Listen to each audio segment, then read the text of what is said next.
Chercheurs et chercheuses de vérité, salam alaikum. Donc nous entamons la deuxième partie concernant le talaq, le divorce.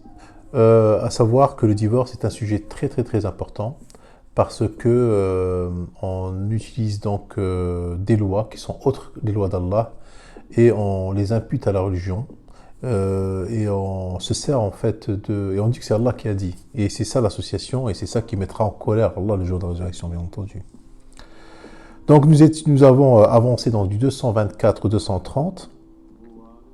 Nous allons maintenant continuer, et après je vais vous parler de cette histoire de différents types de mariages qui sont tolérés dans le Wahhabiyya, dans le Sunna, chez Ahl Sunna. Les différentes formes d'actes de mariage. Donc le 231, Allah il parle, et quand vous divorciez d'avec vos épouses et que leur délai expire, alors reprenez-les conformément à la bienséance ou libérez-les conformément à la bienséance. C'est-à-dire qu'une fois que le délai est expiré, ou avant qu'il expire, si tu veux la reprendre, mais une fois qu'il est expiré, eh ben là tu la libères avec bienséance. C'est-à-dire tu ne vas pas lui faire la guerre, tu ne vas pas lui mener la vie difficile, tu ne vas pas la harceler, la menacer, tu ne vas pas... Et à savoir que nous remarquons que dans la société européenne, par exemple, quand ils divorcent normalement. Et chez les Arabes, il y a toujours des coups de couteau, il y a des tueries, il y a de la violence, et alors que dans le Coran, Allah te dit libérez-les avec la bienséance. يعني بالعربية فأمسكوا أجلهن فأمسكوهن بمعروف أو سرحوهن بمعروف. C'est-à-dire tu la laisses tranquille. Après il te dit ولا تمسكوهن ضرارا لتعتدوا. Mais ne les maintenez pas pour leur faire du tort. Vous transgresseriez alors, et quiconque agit ainsi se fait du tort à lui-même. Ne prenez pas en moquerie les versets d'Allah ne prenez pas en moquerie les versets d'Allah. Justement, on va s'arrêter là. On va s'arrêter à la moitié du verset 223, 221, et on va voir comment les Wahhabiyyin prennent les versets d'Allah en moquerie. Qu'est-ce qu'il dit Allah ? Regardez bien. Alors il dit وَمَنْ يَفْعَلْ ذَلِكَ وَلَا تُمْسِكُونَ ضِرَارًا لِتَعْتَدُوا وَلَا تَتَّخِذُوا آيَاتِ اللَّهِ هُزُوًا. وَلَا تَتَّخِذُوا آيَاتِ اللَّهِ هُزُوًا. Ne prenez pas les versets là. C'est au milieu du verset. Vous voyez, c'est bien au milieu du verset du divorce quand il te dit سَرِحُنَّ بِمَعْرُوفٍ. Donc on va aller dans les différents actes de mariage wahhabiyyin qui prennent les versets d'Allah comme moquerie. Donc ils ont inventé plusieurs contrats de mariage. كالنكاح المصواب كالنكاح المسياف. Vous savez c'est quoi le nikah al-misyaf? Nikah al-misyaf, c'est pendant l'été, quand on ne travaille pas, quand on a fait la moisson, on est en repos en fait, en position de repos. On est autorisé de prendre une épouse juste pour la période d'été. On va s'amuser avec, machin et tout, mais son contrat de mariage se termine à la fin d'été. Alors il y a un mec qui m'a fait rigoler, c'était une fois j'étais en Angleterre chez un cousin, et il y avait deux messieurs qui discutaient avec lui, ils disaient nous partons au bled. Deux messieurs, ils s'étaient mariés, ils s'étaient mariés en Angleterre. Nous partons au bled, au Maroc. Qu'est-ce que vous allez faire là-bas? Ben nous allons nous marier. Ah bon? Ils sont partis au Maroc se marier. Bon, maintenant c'est plutôt autorisé maintenant. Le gouvernement marocain, ils ont pris des mesures pour que ça ne se reproduise plus. Mais ça se faisait à un moment donné, il n'y a pas si longtemps que ça. Alors il partait au Maroc, il se mariait, sa femme, ici il lui disait c'est-à-dire il construisait la maison au Maroc, et il fallait mettre le dala, c'est-à-dire le plafond. Comment on appelle ça encore? Le plafond de la maison. Et ça nécessite un certain temps. Donc lui, il part au Maroc pour projet de finir la construction de la maison. Sa femme, elle lui dit, vas-y. Mais lui, quand il partait au Maroc, il se mariait avec une jeune fille de 20 ans moins que lui, tout ça, il se mariait avec elle pendant 2 mois. Mais il ne lui disait pas, parce qu'il lui dit que l'islam l'autorise. Ce qu'on appelle uqdat nikah al-misyaf. Al-misyaf. Ça s'appelle al-misyaf. Wa nikahun yu'qad fi bidayat ijazat as-sayf duna tahdid waqt at-talaq. طبعا وينتهي هذا الزواج بالطلاق عند انتهاء الإجازة تقريبا. ويصلح هذا النوع لمن هو ميسور الحال أو من يسافر كثيرا للعمل التجاري. C'est-à-dire celui qui voyage beaucoup, qui part en voyage, qui fait du commerce. Et il lui est autorisé de faire cet acte de mariage. Donc eux, ils l'ont autorisé. Hein, ils ont pris. Donc c'est un acte de mariage autorisé dans l'islam sunnite. Et je connais des hommes qui l'ont fait. Ils sont partis au Maroc se marier pendant 2 mois et sont revenus. Ils ont divorcé après au mois de septembre. Ils divorcent. Et il dit à la femme, tu es un petit talaq, comme ils font les sunnites. Juste un seul mot, un petit talaq. En fait, il a... J'ose pas dire le mot, parce qu'il y a des femmes qui nous écoutent. Il a fait son truc pendant 2 mois et il est revenu chez sa femme, tranquille. Alors sa femme va dire, ah Mandala, qu'est-ce que t'as fait? Eh ben oui, avec succès, la maison elle est finie, maintenant tout baigne. Alors qu'il a fait l'ers, qu'il a fait Dfo, qu'il a fait, il s'est amusé, quoi, il s'est éclaté. Donc revenons au verset d'Allah. Qu'est-ce qu'il dit Allah dans le verset, attendez, je le retrouve, Surat al-Baqarah, 231. Et quand vous divorcez d'avec vos épouses et que leur délai expire, alors reprenez-les. Alors il y en a beaucoup, je reviens tout à l'heure, il y en a 10 ou 11 ou même 20 des contrats de mariage, des types de contrats de mariage. Il y a par exemple le muhrim, c'est-à-dire qu'une femme, si elle veut partir à l'étranger, faire des études, elle ne peut pas partir toute seule, c'est interdit dans l'islam sunnite. Dans l'islam sunnite. Dans mon islam à moi, qui est coraniste, une femme elle a le droit de voyager toute seule. Dans l'islam sunnite, elle n'a pas le droit. Et elle doit avoir quelqu'un qui l'accompagne. Donc, elle est obligée de se marier avec. Alors, c'est un contrat de mariage imposé. Je ne sais plus comment il s'appelle ce contrat de mariage-là. El Misfar.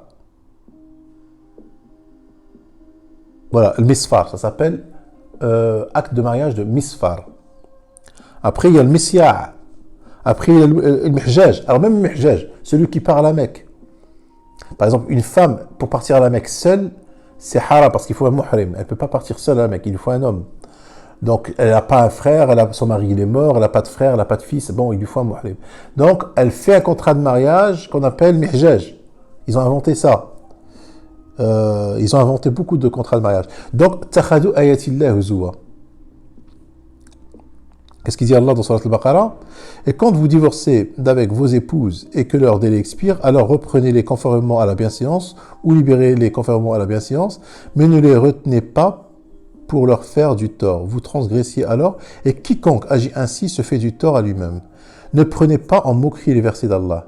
Et rappelez-vous les bienfaits d'Allah envers vous, ainsi que le livre et la sagesse qu'il vous a fait descendre, par laquelle il vous exhorte, et craignez Allah et sachez qu'Allah est omniscient. Donc vous voyez, alors les sunnites, ils prennent moquerie les versets d'Allah. Alors quand moi j'arrive, je leur dis, écoutez, moi j'ai découvert que dans le Coran, dans Surat An-Nur, Allah il parle, quand il s'agit de fornicateurs et fornicatrices, il ne s'agit pas de fornicateurs et fornicatrices, il s'agit de calomniateurs et calomniatrices, et que je n'ai trouvé nullement dans le Coran un verset qui interdit de relations sexuelles en dehors du mariage, on va me faire passer pour un pervers, pour un je sais pas quoi. Alors les plus gros pervers, c'est eux. Les plus gros pervers, c'est les sunnites. Il n'y a pas plus pervers que eux. Non seulement, ils font pire que la fornication, c'est-à-dire, pour moi, la fornication, ça n'existe pas dans le langage coraniste, mais bon, on va faire comme si. Ils font pire que la fornication, non seulement ils font pire que la fornication, mais en plus, ils disent que Allah nous l'a autorisé et que c'est religieux. Comment pouvez-vous qu'Allah ne les jette pas en enfer? Franchement, ils méritent-ils vraiment pas? Ces gens-là ne méritent-ils vraiment pas être brûlés en enfer éternellement? Il y a des gens, des chrétiens qui disent, mais dans votre livre, le Coran, on voit souvent brûler en enfer éternellement. Et c'est vrai que c'est que dans le Coran, dans les autres livres, c'est un petit peu indiqué, mais pas de la même intensité que dans le livre. Parce qu'Allah, il s'adresse aux plus pervers de la planète Terre. Il s'adresse à des gens, c'est les pires. Alors il faut que le langage, c'est-à-dire le discours, soit aussi violent. Il s'adresse à des gens violents, il s'adresse à des gens pervers, à des gens transgresseurs qui n'ont aucune limite. Alors, il est normal que le langage coranique, Allah l'a adapté aux personnes. Quand toi, tu vas t'adresser à une personne, on va dire, pacifique, polie, tout ça, tu vas lui parler poliment. Si tu t'adresses à un voyou, tu vas lui parler de manière un petit peu vulgaire. Tu vas lui parler... Il faut s'adapter. Eh bien, Allah, pareil. Il a parlé aux Arabes d'une manière très dure, de manière très forte. Parce que c'est des gens qui n'ont aucune limite dans la transgression. Ils n'ont aucune limite. Alors, maintenant, si on compare relations sexuelles en dehors du mariage, et on compare les différents contrats de mariage qu'eux, ils ont inventé, les transgressions sur les droits de la femme et l'ignorance de la loi divine, donc si tu mets tout ça dans la balance, qu'est-ce qui est très grave? Imaginons que moi je me suis trompé, que je dis qu'il n'existe pas dans le Coran un verset clair qui interdit les relations sexuelles en dehors du mariage. Imaginons que je me suis trompé. Imaginons. Moi, je suis sûr que ce que je dis par rapport à ça, non, je sais que je ne me suis pas trompé. D'ailleurs, j'ai fait un serment. Mais imaginons que je me suis trompé. Qu'est-ce qui est plus grave?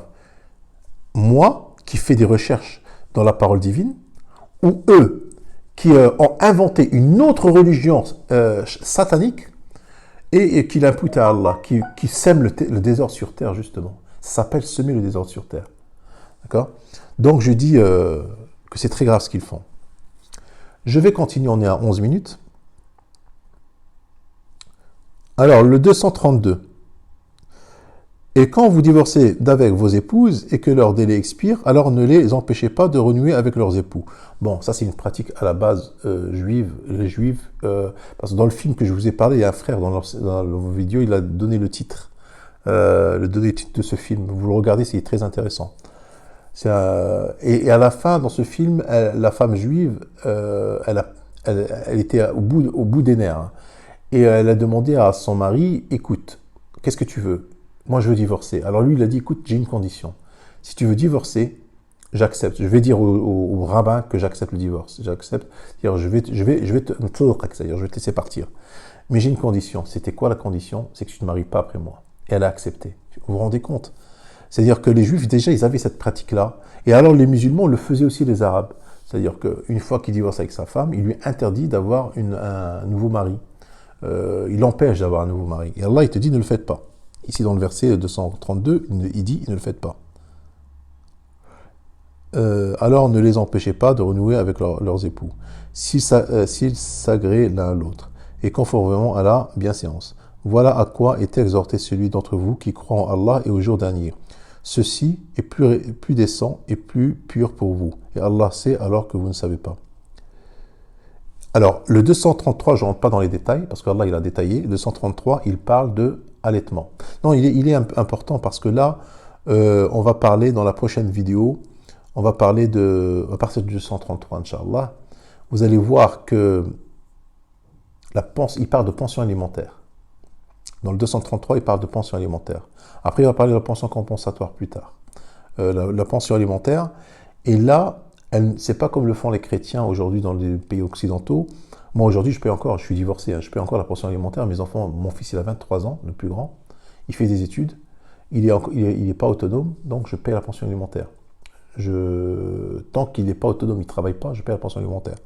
Mais là, dans le Coran, c'est autre chose. La pension alimentaire, elle s'arrête à Hawlain, c'est-à-dire quand il est en train d'allaiter. C'est-à-dire la mère qui l'allaite, tu dois lui donner une pension. On va parler de ça en détail dans les prochaines vidéos. Donc voilà. Alors, dans l'ancienne vidéo, on n'a pas bien compris, je crois, ce que je voulais dire quand je disais que le divorce est plus grave que la salat. Imaginons que tu fais pas la salat, mais tu marches droit. Tu crois en Allah, bien entendu, tu es musulman, tu crois au Coran. Mais bon, tu fais pas la salat parce que tu n'as pas le temps ou un truc comme ça. Mais tu respectes les lois d'Allah coraniques. Tu as plus de chances de rentrer au paradis que si tu fais la salat régulièrement, même celle de coranique, que ce soit celle des coraniques, celle des sunnites, hein, que tu fais la salat régulièrement et tu ne respectes pas les lois divines. Parce que je ne sais pas si j'arrive à me faire comprendre. C'est-à-dire, le plus important, ce n'est pas de faire la salat. Le plus important, c'est de respecter les lois divines. C'est plus important. C'est-à-dire, la salat, la salat te mène à respecter les lois divines. La salat, c'est une prescription. C'est un moyen qui te mène à la... Donc, quand j'ai dit que c'est plus grave, le divorce est beaucoup plus important, tu as plus de chances de rentrer en enfer si tu ne respectes pas les règles du divorce que si tu m'akaslesh. Il y en a qui l'ont compris de travers, mais bon, moi j'y peux rien. S'il y en a qui ne comprennent pas, j'y peux rien. Salam alaikum.